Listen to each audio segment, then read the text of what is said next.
Proslavljeni srpski režiser Emir Kusturica već decenijama, pa na prostoru bivše Jugoslavije, ali i šire, predstavlja sinonim za filmsku umjetnost.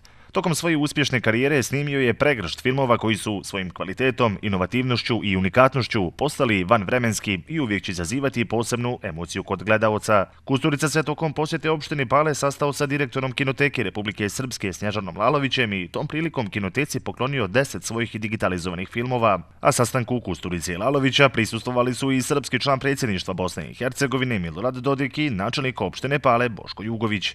Kusturica je istakao da film ostavlja najsnažniji kulturološki, ali i identitetski pečat, te da je sedma umjetnost najvjerniji svjedok prošlosti koju ne smijemo zaboraviti.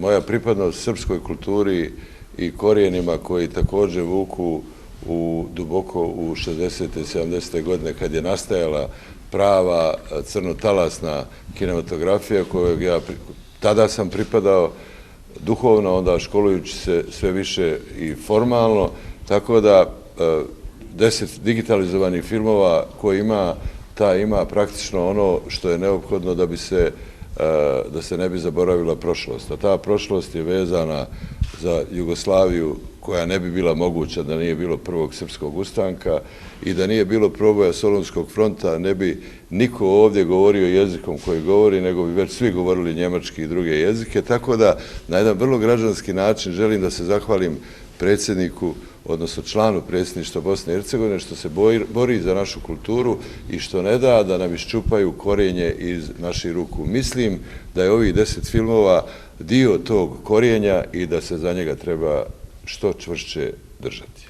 U bioskopskoj sali Panjanskog centra za kulturu prikazani su dijelovi filmova koje je Kusturica poklonio Kinoteci i publika je još jednom imala priliku da se kroz isječke popularnih Kusturičinih filmova prisjeti koliko su ti filmovi značajni i kvalitetni, odnosno koliko je ovaj poklon proslavljenog srpskog režisera obogatio filmski arhiv Kinoteke Republike Srpske. Direktor te Kinoteke Snježan Lalović istakao je da 10 filmova koje je Kusturica poklonio Kinoteci je ujedno i najveća zbirka filmova jednog domaćeg autora u Kinoteci Republike Srpske. Veliku zahvalnost dugujemo i gospodinu Kusturici koji nam je poklonio 10 digitalizovanih filmova.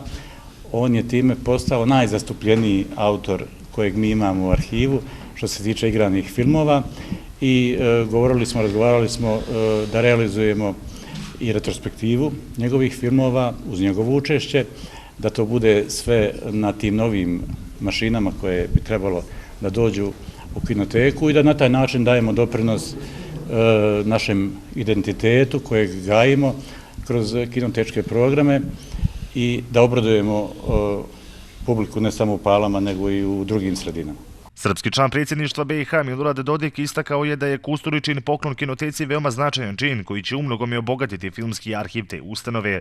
Dodik je naveo da će iduće godine obezbijediti novac za rješavanje adekvatnih prostorija Kinoteke Republike Srpske.